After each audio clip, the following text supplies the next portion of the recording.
This is your news source evening bulletin for today, Wednesday, the 15th day of February in the year 2023. I'm Gordon Mosley reporting, and here's what we're tracking tonight. Indigenous communities in Guyana will this year receive a total of $4.7 billion from the sale of carbon credits to the Hess Corporation. Vice President Bara Jagdeo made the announcement today as he met with Indigenous leaders from more than 240 villages at the Ortachang Conference Center.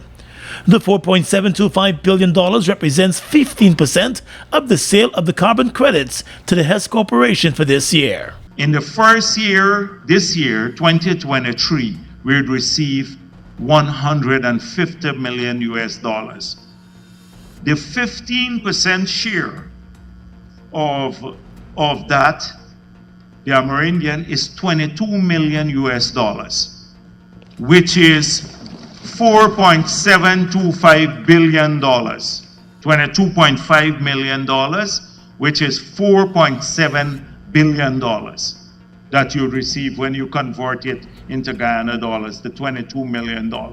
The Vice President further disclosed that Indigenous communities both in the hinterland and on the coast will receive a minimum of $10 million and as much as $35 million. The sums, he said, were arrived at based on consultations with the Indigenous communities and the National Tushaus Council. We discussed with the NTC and with many of you in the regional setting and individually what would have been a fair formula. And we agreed that a minimum that a village or a community should get from this year, from their share, is $10 million. And so today you're going to hear, I'm going to stop for a few moments, and based on the application of the formula based on population and size, you're going to see how much money the communities are getting, ranging from $10 million to some communities, well, their share of the 15% this year will be $35 million. The Indigenous leaders were brought to the capital city today to set up their bank accounts to facilitate the transfer of the money. They were urged to use the funds prudently to advance developments in their villages in the areas of education and health. Over a 10-year period, Guyana is expected to receive a minimum of $750 million from Hess Corporation for the sale of the high-quality carbon credits. Of the $700 million in the next 10 years, the Amerindian communities would be entitled to $112.5 million or 23.6 billion Guyana dollars. That is what your share of only 30%. Remember, when we sell more, if we sell the other 70%, you're going to get 15% of that too. So it would run into a significant sum of money, over $300 million you'll be getting from that alone. Over $300 million if we get the same terms. The sale of carbon credits forms a part of the government's local carbon development strategy, which is designed to monetize the country's climate and ecosystem services. More news coming up in a moment. It's been a long time coming. Overdue, some might say. But now that it's here, it will change life forever. And it is here to stay. The future is now, transforming Guyana into the 21st century. Introducing GTT Fiber. Experience internet connectivity like never before. Speeds you deserve at prices you can afford from a name you can trust. Sign up today. GTT Fiber is here. GTT. Together, we rise faster.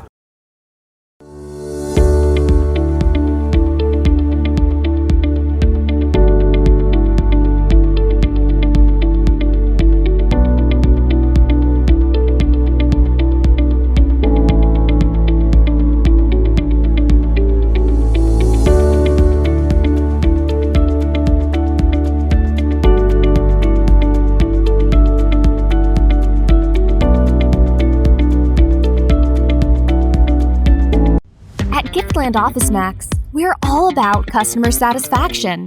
Whether it's clothing and shoes for the ladies, gents, and kids, or for the latest electronics or hardware appliance, we're always thinking of satisfying you, our dear customers.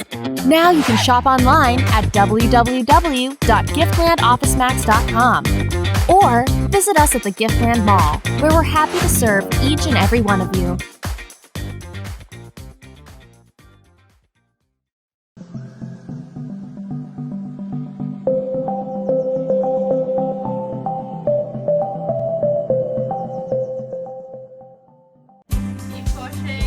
At the most critical life-changing moments, the National Insurance Scheme is here to ensure that your needs are covered. Access reimbursement for medical expenses for various aspects of your medical care. We know that eye care is of utmost importance. Receive assistance with our Spectacle Care voucher. Visiting the dentist? Dental care is also covered under our sickness benefit services. Offset the funeral expenses of a loved one with costs covered by our funeral benefits. National Insurance Scheme. We're there every step of the way. Get in the game with Buster. Win a full gaming setup, Xbox X, gaming chair, gaming speaker and headset, or any of over 60 weekly prizes like Oculus Quest 2, Mini 2 drone, Nintendo Switch, and many more top gaming prizes. Check below for details.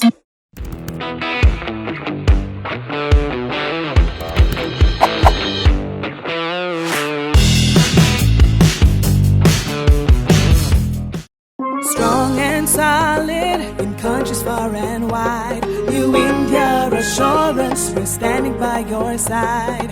Golden service, half a century and more. New India Assurance, our policies are secure. From the heart of India, we serve these islands. The strength that you can trust, you're safe when you come to us. New India Assurance Company. Assurance when you need it most. For your home, motor or business insurance, visit New India Guyana office, 58 Brickdam next to Star Computers. Telephone 226-0415-7. Comfortable parking available. The president of ExxonMobil upstream oil and gas company, Liam Mallon, has indicated that the U.S. oil giant is looking to ramp up production in Guyana to 400,000 barrels of oil per day soon, with a further plan to take production further up to 600,000 barrels per day by the end of this year. Currently, ExxonMobil is producing 380,000 barrels of oil per day offshore Guyana. Today, offshore, we have two state-of-the-art floating production and storage vessels, the Destiny and the Unity, producing 380,000 barrels a day with exceptional safety and reliability. By the way, that's 40,000 barrels a day above the design capacity. And with further debottlenecking, the team will kill me, we think we can reach 400,000 barrels a day here in the foreseeable future. With the third development offshore to start up later this year, the country is expected to produce an additional 220 barrels of oil per day using the Prosperity FPSO vessel. In total, production is anticipated to peak at 600,000 barrels of oil per day. With both the government and ExxonMobil facing increasing pressures to amend the fiscal terms embedded in the 2016 production sharing agreement, Mr. Mallon reminded the nation of the huge risk that the company took when it injected billions of dollars into its local operations to produce oil at a time when the world was faced with a global pandemic and economies were under decline. He said, sadly, the invasion of Ukraine has provided a powerful and tragic reminder of how quickly energy markets can be disrupted. During the depths of the pandemic, when others were scaling back, ExxonMobil and its co-venturers here in Guyana leaned in and continued investing in development, not only here in Guyana, but globally, and helped Guyana become an oil exporter by 2020, and today, a major new energy player. The senior Exxon official said what ExxonMobil and its co-venturers have been able to achieve in Guyana is absolutely unique. It was explained that in under 5 years, the companies moved from making the first oil discovery in the Stabroek Block in 2015 to first oil in December of 2019. After more than 30 discoveries, the country's recoverable resource in the Stabroek Block alone is estimated to be nearly 11 billion oil equivalent barrels. In total, we anticipate having 6 projects online with a capacity of more than 1.2 million barrels a day by the end of 2027. But it's not just about pace. This story is way beyond pace. It's also about developing responsibly. A noteworthy award, the second FPSO on the Stabroek Block, the Unity, was the first FPSO in the world to be awarded the Sustain 1 notation from the American Bureau of Shipping in recognition of its sustainable design and operating procedures. He said regardless of one's view, oil and gas will remain a significant part of the energy mix for decades, and ExxonMobil will continue to strike a balance between production and safeguarding the environment, even as it continues to contribute to the social and economic progress of communities across the country. Let's tell you now that Guyana's Minister of Natural Resources, Vikram Bharat, has assured potential investors for the energy sector that the country's local content laws are not to discourage them from coming to Guyana, but rather the laws are there to streamline how business is conducted in the country and to ensure that Guyanese businesses are given an equal opportunity in the oil and gas sector. During an interactive session at the International Energy Conference this morning, the minister made it clear that the government has an open-door policy to investment and to investors coming into the country, and therefore will not put any blockage in the way. The local content legislation is in no way a hindrance to investment coming into Guyana. It was never designed to be a hindrance to development or investment coming into our country, because we do need investors. We do need partners to develop our resources in this country. The local content legislation was introduced just over a year ago. While the legislation has been hailed by the local private sector, it has been criticized by some investors. Months after the passage of the legislation, the local content secretariat found itself at the center of a court battle after it refused to grant a license to Trinidadian-based company Rams Logistics to continue to operate in the local oil and gas sector. Rams has been operating in Guyana for more than 13 years. The company won the court case and was granted the license. Today, the Natural Resources Minister said the legislation is not there to block anyone from conducting business in the country. He said while there is a rush to provide oil and gas related services, investments are also encouraged in the non-oil sector. And if we look at the local content legislation, you would see that there are 40 basic carve-outs, 40 basic services that we truly believe that we have the capacity to execute and to provide those services. So there are so many other opportunities. And as Vice President mentioned, we should not only confine ourselves to the oil and gas sector if we're looking for investment opportunities. The oil and gas sector has propelled Guyana to its best economic growth rate in decades. Still with the oil and gas sector, in updating the International Energy Conference on developments within the local petroleum sector, Vice President Bharat Jagdev announced that the government has decided against using the remaining blocks to form a national oil and gas company, and that is due to the lack of funding. Instead, he said the government is putting the 14 oil blocks up for auction. Mr. Jagdev explained that a maximum of 3 blocks will be awarded to an investor or investment group to allow for exploration activities to commence simultaneously. The Vice President also announced that in keeping with an earlier commitment, the government is in the process of updating the Model Production Sharing Agreement to allow for greater benefits when compared to the PSA signed by ExxonMobil for that Stabroek block.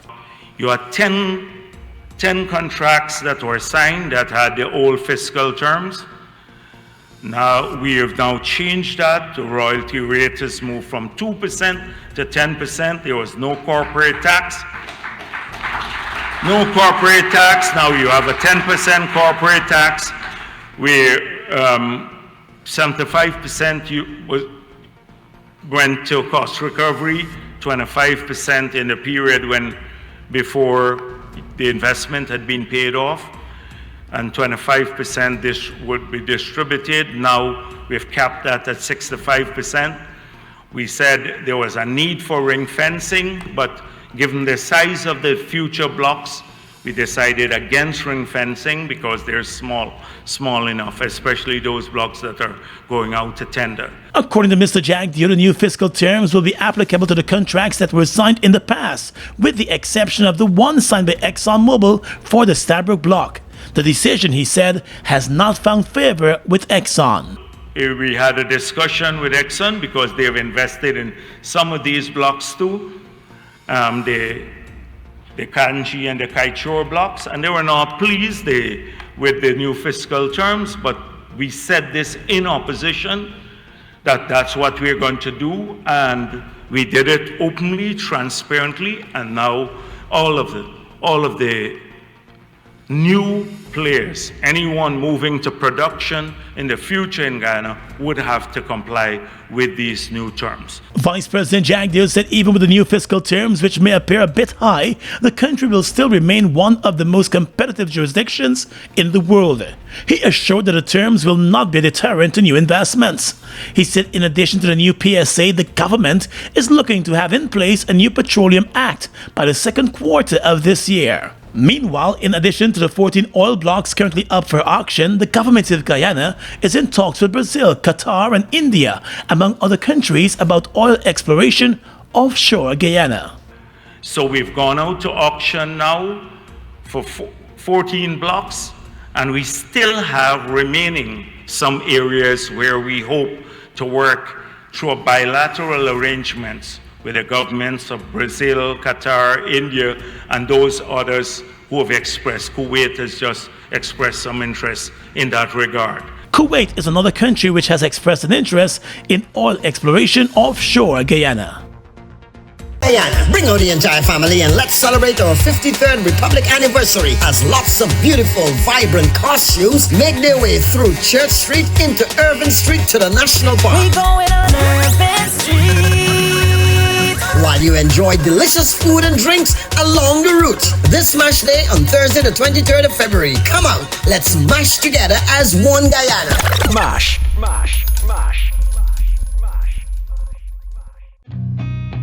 The Guyana Revenue Authority wishes to notify all lending and licensed financial institutions of their obligation to submit their annual statement, commonly called Form 3. This statement should be submitted to the GRA on or before February 28, 2023. Remember, the submission of your annual statement is critical to the verification and payment of mortgage interest relief refund to taxpayers. Don't be late. Submit your annual statement before the due date. For more information, please contact our Tax Advisory Services section on 227-6060, extension 8000. GRA, your partner in development. Mobil 1 is more than oil. It's many oils. It transforms at the molecular level. When cold, it's thicker than honey. When hot, it's thinner than water.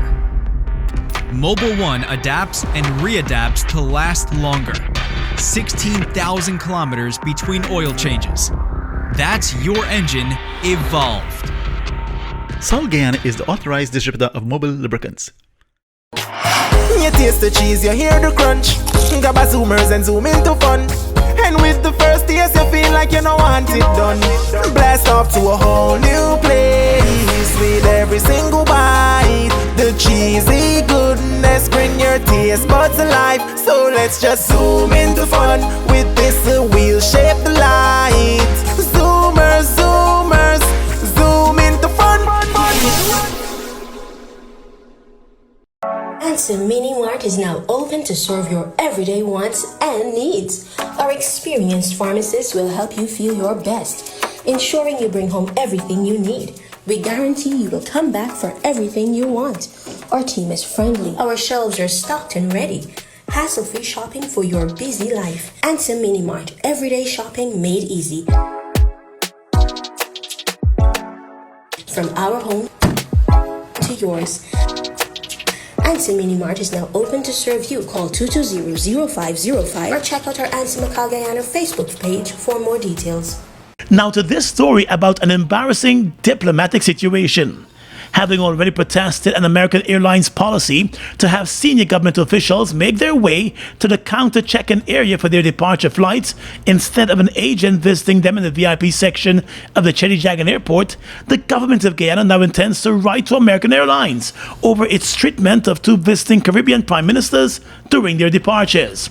Trinidad and Tobago Prime Minister Dr. Keith Rowley and St. Vincent and the Grenadines Prime Minister Dr. Ralph Gonzalez were forced to leave the VIP section of the airport for the regular check-in area to be able to get on their flight out of Guyana. The two Prime Ministers were in Guyana for the opening of the Energy Conference yesterday. In a statement, the Ministry of Foreign Affairs offered its apologies to the two Prime Ministers and lashed out at American Airlines over its disregard of previously planned protocols. According to the Foreign Affairs Ministry, all government protocols were in place to facilitate the departure of the two heads of government. And despite American Airlines having been written to prior to the arrival of the Prime Ministers in Guyana for them to be accorded the courtesies of check-in from the VIP lounge, the airline refused to acquiesce to the ministry's request and insisted that the Prime Ministers leave the lounge to present themselves to the check-in counter. The ministry said the government of Guyana had previously protested the position taken by American Airlines against its own high and senior government officials, but the airline has continued to pay scant regard to the government's request for entitlements to the positions held to be respected. The Foreign Affairs Ministry said it is now the government's intent to formally communicate its displeasure of the most recent action by American Airlines, which has caused embarrassment not only nationally but also to its regional friends. Other airlines would send agents to the VIP lounge for check-in purposes of dignitaries and other special guests. American Airlines operates daily flights between Guyana and the U.S. The two Prime Ministers left Guyana for Miami for a connecting flight to the Bahamas to attend the CARICOM Heads of Government meeting, which opened today. On the police blotter right now, more than 7 months after protests against a police shooting became violent and saw persons and their stalls being attacked at Monoripo on the east coast of the Demerara, the Guyana Police Force has issued wanted bulletins for 12 suspects. The police force today said the 12 are wanted for various acts of terrorism, which occurred on the 28th of June last year. The police force does not know the real names for the majority of suspects and has therefore resorted to using their aliases in the wanted bulletins. Those wanted by the police are Walkie Glasgow of Golden Grove, Trotman Tixie, also known as Quincy from the Bacalus, Suki Reginald from Golden Grove, Carlos from Golden Grove, Ray Ray, also known as Lily from Golden Grove also, Ned from Golden Grove, Blammy from Golden Grove, Dave from the Bacalus, Burke, also from the Bacalus, Lane, who's also from the Bacalus, Caldin from Enmore, and Peters from Haslington North and Victoria.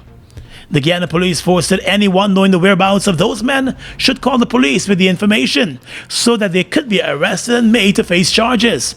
The police force explained that terror and mayhem were unleashed on persons on the east coast of the Demerara when several vehicles were burnt and a number of stalls were ransacked and looted at the Monoripo market. Roads were also blocked by burning debris, and there were also reports of persons being beaten and robbed.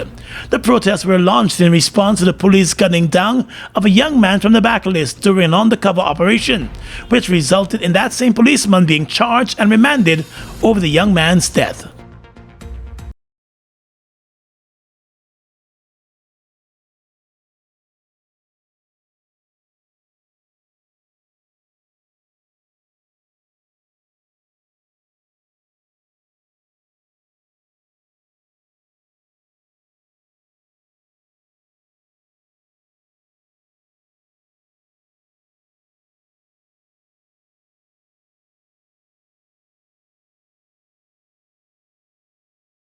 Ansem Mini Mart is now open to serve your everyday wants and needs. Our experienced pharmacists will help you feel your best, ensuring you bring home everything you need. We guarantee you will come back for everything you want. Our team is friendly. Our shelves are stocked and ready. Hassle-free shopping for your busy life. Ansem Mini Mart. Everyday shopping made easy. From our home to yours. Ansem Mini Mart is now open to serve you. Call 220-0505 or check out our Ansem Guyana Facebook page for more details.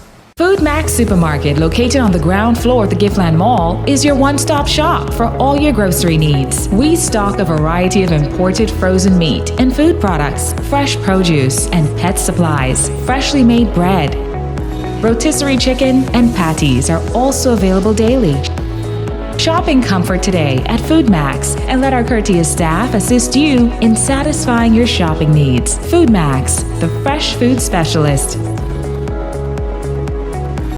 It's one of your biggest goals, getting your own home, where memories are made, where happiness lives. You may feel that home ownership or renovation is beyond your reach, but we at Republic want you to know that there's always a way. Ask us about our suite of mortgages. Let's help make your housing wishes come true. Or advise on how the equity in your existing home can finance other dreams and goals. Call or go online to learn more. Get in the game with Buster. Win a full gaming setup, Xbox X, gaming chair, gaming speaker and headset, or any of over 60 weekly prizes like Oculus Quest 2, Mini 2 drone, Nintendo Switch, and many more top gaming prizes. Check below for details. Fuel it up and drive, Super 95. Tune up. Fuel it up and drive, Super 95. Tune up. Protect your fuel system, boy. High mileage and performance, boy. Guyoil Super 95 gasoline gives you more reasons to drive and is available at 56 service stations nationwide. For affordable price, high performance, and high mileage, choose Guyoil's Super 95 gasoline. Fuel it up and drive.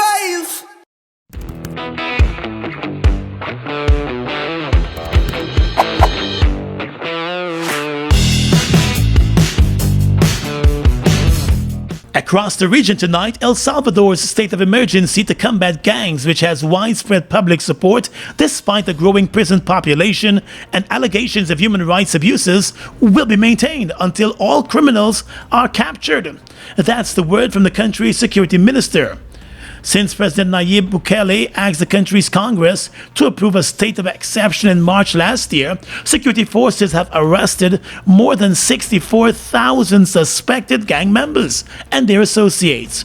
Authorities estimate that there are around 10,000 more arrests to be made, and the measure has been regularly extended. The minister responsible for national security in El Salvador, Gustavo Villatoro, said Salvadoran authorities were working with their counterparts in southern Mexico, Guatemala, and the U.S. to find an unspecified number of gang members who fled.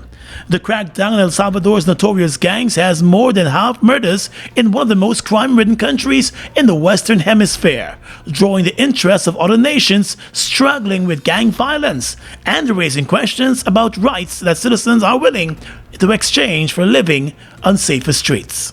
Caribbean leaders who are gathering in the Bahamas for their CARICOM summit this week intend to appeal for more international assistance for Haiti. Haiti is a prominent priority on the agenda for the meeting in Nassau, Bahamas, the Prime Minister has said. The 2021 assassination of Haitian President Jovenel Moïse created a power vacuum that has emboldened armed gangs and has exacerbated overlapping humanitarian crises in the country. Haiti is one of CARICOM's 15 members. Leaders from CARICOM will meet alongside Canadian Prime Minister Justin Trudeau and the U.S. delegation led by the Assistant Secretary of State Brian Nichols. Trudeau last month told reporters in Mexico City that Canada was working with partners across the Caribbean and the U.S. and Mexico to ensure that if the situation in Haiti starts to deteriorate, there will be options. And finally tonight, international news. Former Italian Prime Minister Silvio Berlusconi has been acquitted of bribing witnesses to lie about his notorious Bunga Bunga parties. The billionaire media tycoon was accused of paying young showgirls and others to give false testimony about the allegedly raunchy parties. The other 28 defendants were also acquitted. Berlusconi has faced many court cases. In the Ruby case, the right-wing senator won an appeal against his conviction for paying for sex of an underage prostitute. Ruby and he both denied having had sex, and she denied having ever been a prostitute. In his various court cases, he has denied wrongdoing, accusing prosecutors of pursuing a political vendetta against him. And that's your News Source Evening Bulletin for tonight. I'm Gordon Mosley, reporting and encouraging you to stay safe.